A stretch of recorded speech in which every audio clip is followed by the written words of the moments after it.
안녕하세요. 코리아 인사이트 그리고 김쾌대 털모자를 사랑해주신 독자 여러분 반갑습니다. 오늘은 제가 멀리 제주도까지 왔는데요. 여러분 그 퓰리처 상이라고 다 들어보셨을 거예요. 퓰리처 상은 아시는 분 다 아시겠습니다만 그 미국에서 언론 부분에 있어서 가장 권위가 있고 언론계의 노벨상 이렇게까지 얘기가 나오는 경우도 있더라고요. 저널리스트로서 누구나 그 퓰리처 상을 받아보는 게 소원인데 한국에서는 여태까지 단 3명만이 그 퓰리처상을 수상을 했고 그리고 2회에 걸쳐서 수상하신 유일한 분이 계십니다.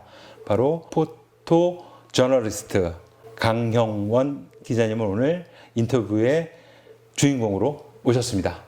반갑습니다. 반갑습니다. 네, 인사하시죠. 그 간단한 이력을 짧게 말씀드리자면은 1987년부터 1997년까지 LA타임즈에 계셨고요. 네. 97년부터 2000년까지 AP통신 워싱턴 DC 지국에 계셨고요.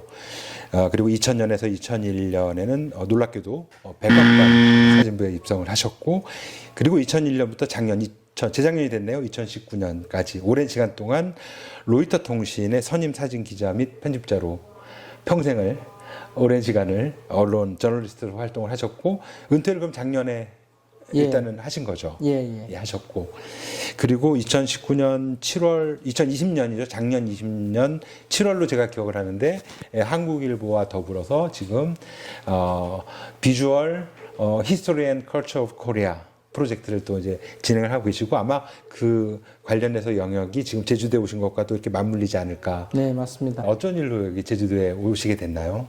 제주도가 나름대로 육지에서 떨어져 있다 보니까 네.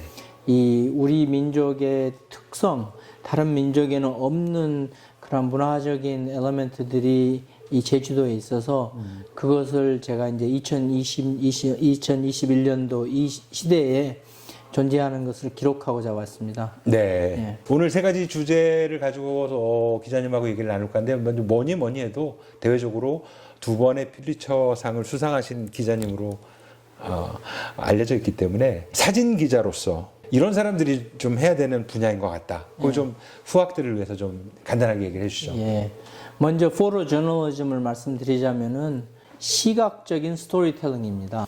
이 시각적인 스토리텔링 했을 때는 그 내용 더하기 그 내용을 접하는 사람이 이 평생 잊어버리지 못할 이미지를 머릿속에 갖게 되는 그러한 경험을 하게 되죠.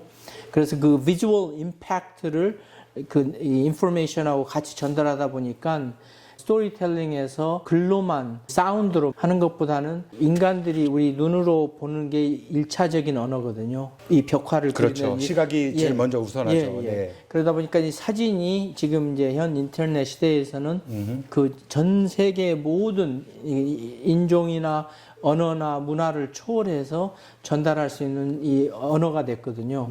그래서 이 포토 저널리즘은 사진을 통해서 보는 사람이 내용도 전달받지만 그 감명을 느낄 수 있는 임프레션. 예, 그렇죠. 예. 특히나 뭐 예술 사진이 아니라 보도 사진이니까 아마 더욱 그런 면이 강하게 되는 면이 있을 거죠. 1차적으로 예. 이제 포토 저널리즘에서는 연출을 하지 않습니다. 예. 있는 그대로 이제 첫째 전달이 돼야지 되고, 네. 둘째로는 이제 카메라도 마찬가지로 글처럼 과장할 수가 있고, 왜곡될 수도 있고. 왜곡될 수도 있지만 이 스토리텔링을 정확하게 전달하는 그러한 능력을 가지고 있어야 되겠죠. 정확한 정보 전달이 될 수 있는 그런 사진을 찍을 수 있어야 되겠고요. 네. 그러니까 예를 들어서 그 사물의 크기를 이 조그마한 컵도 가까이 찍으면은 굉장히 커 보일 수 있지만, 예, 거기에 이제 비례 대칭 같은 것을 감안을 두고 찍어서 사람들이 보면 아, 그게 얼마만큼 크겠구나 하는 그런 정확한 정보 전달이 될 수 있는 그런 사진을 찍을 수 있어야 되겠고요. 그 다음에 제일 중요한 것은 명확한 내용 전달. 보는 독자나 공부하는 사람이 또 자기 해석이 들어감으로 해서 그 경험을 잊지 않고, 그래서 역사적인 기록으로서 너무나도 가치가 있는 방법이 사진이라고 생각합니다. 들으시는 분들 월남전 하면 여러 가지 이제 뭐 이미지들이 아마 떠오르시고, 또 뭐 책도 많이 나오고 컬럼도 많이 나오고 그 수많은 월남전에 관련된 데이터 자료들이 있는데, 퓰리처상을 수상한 한 장의 사진이 있습니다. 소녀의 절규라고 하는 사진. 그 한 장의 사진으로 월남전을 한마디로 멈췄습니다. 얘기를 해줄 수 있는 그런 전쟁을 멈췄습니다. 전쟁을 사진 한 장이 네. 전쟁을 멈추는 네. 파괴력까지 가진. 그렇죠. 왜냐하면 많은 사람들이 그걸 보고 뭔가 공감을 했고 이래서는 안 된다라는. 네. 그 소녀가 입고 있는 옷에 불이 붙어서 이 불 붙은 옷을 벗기고 살에 불이 붙어 있는 것을 끄고 그 뛰어가던 사진이었거든요. 아, 그게 그거군요. 예, 그 네이팜이라는 폭탄이 그렇게 파괴적이고 이 비인륜적이라는 무기라는 것을 그 사진으로서 한 장으로서. 보여줌으로 해서 그 무기를 더 이상 안 썼습니다. 아하. 그리고 전쟁이 멈췄어요. 미국 안에서 월남전을 더 이상 해야 되는 이 이유가 더 이상 용납이 안 됐어요. 그런 의미에서 이제 93년도에 LA 폭동 한 장의 사진을 92년도. 2년도고 상은 이제 93년에 받으셨지만 92년도 LA 폭동 그리고 99년도에 빌 클린턴의 섹스 스캔들 네. 기자님께서는 사진으로 네. 한 장의 사진으로 그걸 이제 설명을 해주셨고 그 사람들의 여론을 어떻게 보면 만들으셨는데 그 당시 얘기 잠깐 해주시면 어땠었나요? 그 당시에? 1992년도 4월 29일 폭동을 이제 우리 한국 사람들은 4.29 폭동이라고 합니다. 이제 저기 LA 타임스가 저희가 이 편집국의 기자가 1,100명입니다. 근데 그 중에 제가 이 한국말을 나름대로 제일 잘하는 기자인데 저는 이제 70년도 중반에 미국으로 이민 가서 LA에서 자랐기 때문에 네. LA의 지리도 잘 알고 네. 한인들 가게 위치도 잘 알기 때문에 제대로 취재할 수 있었죠. 그때 급변하는 그런 긴박한 상황이었는데 어떻게 그걸 포착을 그때 하셨을까 그런 것도 굉장히 궁금하고. 예. 그 상황이 상당히 위험했습니다. 네. 그 첫째로 그 불을 폭도들이 지르고 이 출동하는 소방관들 차에다 총을 쏘았어요. 아, 총까지. 그래서 소방수들이 겁이 나서 불을 다 진화를 못했습니다. 이제 그 상황에서 불은 걷잡없이 타고 소방수들은 안 오고 그러니까 주민들이 이 소화전을 열어서 길거리에 물이 흐르게 하는 후로 그걸 양동이로 퍼다가 불을 끄기 시작했어요. 이제 그걸 저는 이제 취재하고 해서 그 사진을 찍어서 그 사진이 LA 폭동의 대표 사진입니다. 그 사진이 뉴스윅의 3페이지로 이렇게 나왔었거든요.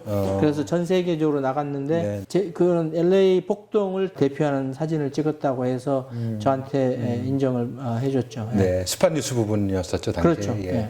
그 빌 클린턴 얘기는 조금 다른 것 같아요. 그건 오랜 시간 준비를 하셔서 조사도 하시면서 고생 많이 하셨을 것 같은데. 예, 이제 그때는 제가 이제 AP 통신에 스카우트돼서 워싱턴 지국을 사진 책임 맡고 있었는데 빌 클린턴의 스캔들 취재는 1년 내내 진행됐습니다. 상당히 청문회도 많았고. 네. 아까 그 LA 폭동은 이제 한국인의 어드밴티지가 좀 있으셨을 것 같은데 이거는 이제 뭐 제가 잘 모르겠습니다만 AP 내부에서도 인정을 받으셨기 때문에 그게 가능했던 것 같아요. 왜냐하면 미국의 대통령인데 어떻게 보면 동양계에 기자가 수장이 돼가지고 그거를 취재를 한다? 예, 이제 저희 AP 이제 사진 데스크에서는 백악관뿐만이 아니라 의회, 펜타건, 국방부, 재무부, 안 가는 데 없이 워싱턴을 다 취재를 하는데 이제 저는 이제 데스크 책임자로서 사진 기자들을 누구를 어디로 보내서 지키게 하고 어떤 길목을 막고 어디를 촬영하게 하고 그런 구체적인 이 기획을 날마다 이제 하는 그런 역할이기 때문에 그게 핵심인 것 같아요. 그 기획을 한다라는 거는 그냥 돌아다니다가 얻어 걸려서 찍고 이게 있을 수가 없잖아요. 치밀하게 상황 분석도 해야 될 것이고, 그렇죠. 정보도 분석을 해야 될 것이고. 포로 저널리즘에서 90%의 일은 준비입니다. 그렇죠. 예, 그래서 결정적인 순간이 나올 수 있는 환경에 가서 지키고 있는 거예요. 미리 기다리는 거죠. 근데 그 결정을 물론 사진 기자들도 하기도 하죠.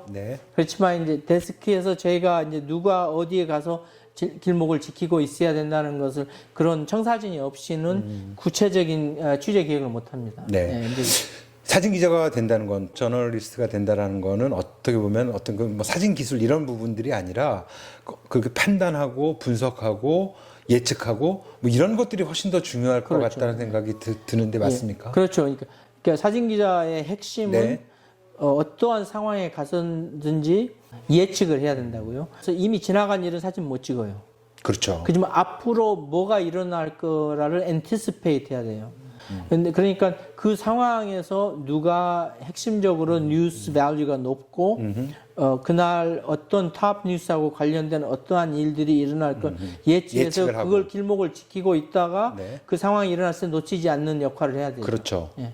그러면서 동시에 예. 그게 말씀하신 그게 시간을 잡아두는 것이고 예, 예. 그게 제대로 걸리면 역사가 되는 것이고 예, 예. 그런데 그 사진은 이제 저 같은 이제 에디터가 전부 다 필름을 볼 때, 그때는 필름도 같이 찍었어요. 필름도 보고 디지털 파일도 검토해서 제대로 컴포지션을 수정해서 캡션 달아서 내보내면 실시간으로 요즘 같아서는 5분 안에 네. 사진 찍으면서 5분 안에 신문사 데스크에 사진이 도착합니다. 5분이요. 예, 예. 아, 엄청나네요. 예. 속도전인데요. 그럼요. 예. 어떤 때는 특히 미국 의회에서 그 조인트 세션이라고 상하원 합동 연설을 할 때 있어요. 네. 그럴 때는 제 컴퓨터에서 크롭해서 캡션 찍어서 나가는데 30초 안에도 내보낼 수 있습니다. 지난 얘기도 지난 얘기지만 이제 지금 얘기를 좀 하자면 한국 얘기죠. 두 가지가 지금 여쭤보고 싶은 게 하나는 한국의 언론 그 저널리즘과 관련해서 평을 해주시면서 동시에 우리 사회에서 리더십이라는 것이 어떻게 이게 또 맥이 이게 닿을 수 있을까 묶어서 얘기해 주시면 좀 너무 어려운 질문이 될지 모르겠지만 꼭 부탁을 드리고 싶습니다. 예. 첫째로 저는 한국 저널리즘을 잘 모릅니다.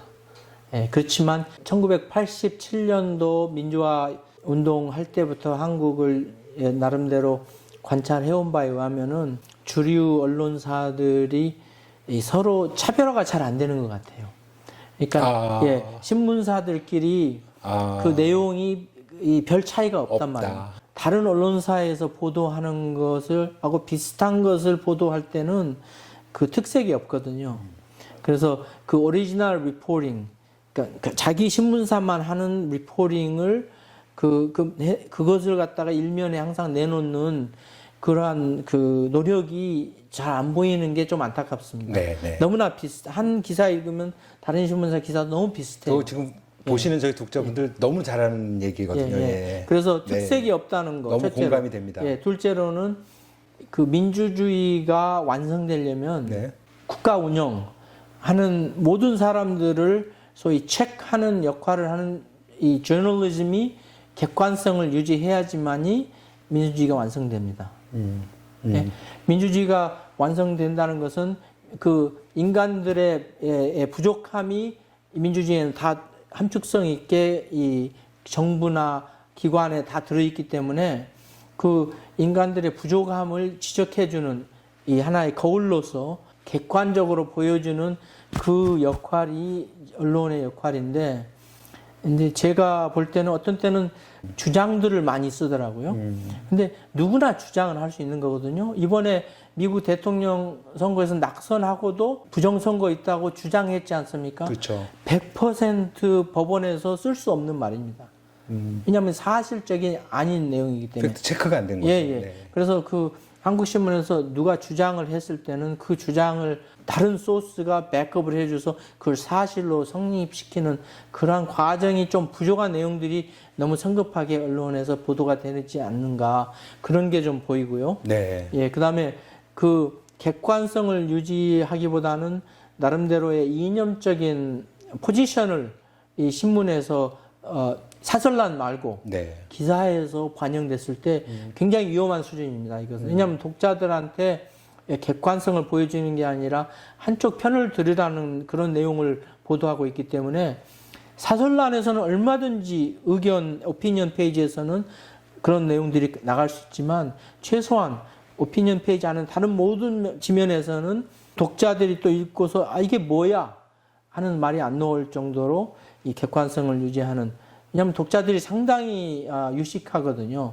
그래서 이 언론사가 그보다도 더 앞서가는 더 sophisticated한 스토리텔링을 독자들이 모르는 걸 좀 가르쳐주는 그러한 내용들을 나갔을 때 사람들이 신문의 가치를 더 인정하고, 그 다음에 이 국민의 세금으로 운영하는 국가를 운영하는 사람들이 더 성실하게 자기 일을 하지 않을까, 그런 생각이 듭니다. 네네. 백악관에 계시면서 미국의 대통령들도 보셨고 거기 방문한 한국 대통령도 보셨고 그것도 대충 보신 게 아니라 바로 옆에서 보셨고 항상 그 리더가 얼만큼 중요한가를 누구보다도 아마 실감하실 텐데 리더의 자질이 뭘까요?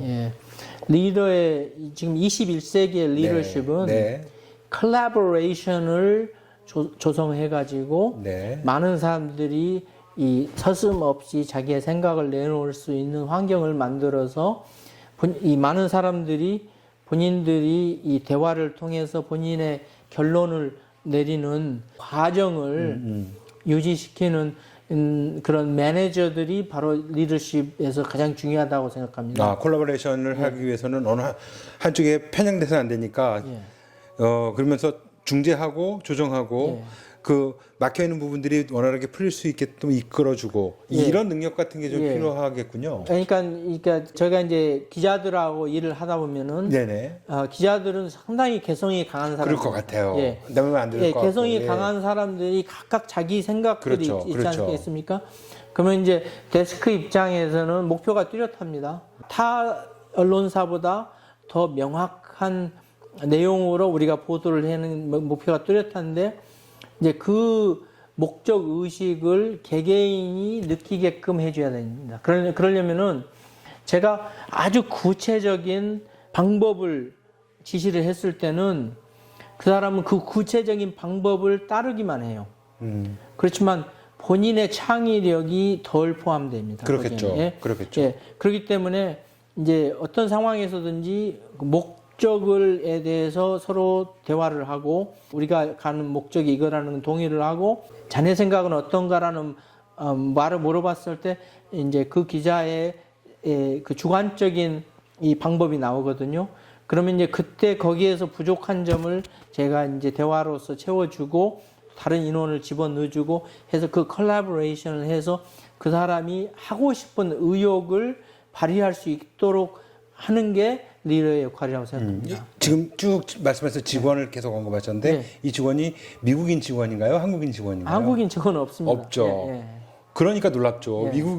미국인들이 어렸을 때 받은 교육 자체가 굉장히 자기 주장을 가지고 정말 굽히지 않게 자기 주장에 있어서만큼은 확실하게 밀고 가는 걸로 제가 알고 있거든요.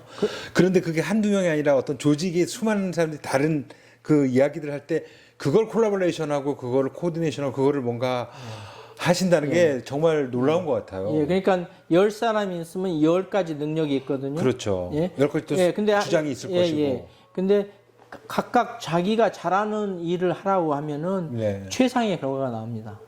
그렇지만 자기 능력과는 관계없이 목표가 이거다, 이거 하라 했을 때는 그 사람이 그 목표하고 적절한지는 어떤 때는 맞고 어떤 때는 안 맞아요. 그쵸. 그래서 이제 제가 이 어떤 기자를 어느 상황에 보내고 취재 지시할 때는 그 사람의 능력에 맞는 일을 주는 그게 중요하죠. 어사이먼트가 정확히 예를 들어서 맞춰서 가야 되는 거군요. 미적인 감각이 풍부한 친구한테 미적인 환경이 아니고 사실적인 내용을 가서 취재해오라고 그러면 내용이 상당히 부실합니다. 그러니까 능력에 맞는 일을 주는 거예요. 이해했습니다. 이해했습니다. 그게 가장 중요한 거고요. 그리고 그걸 합치면 콜라보레이션이 되죠. 지금 1부 마치도록 하겠습니다.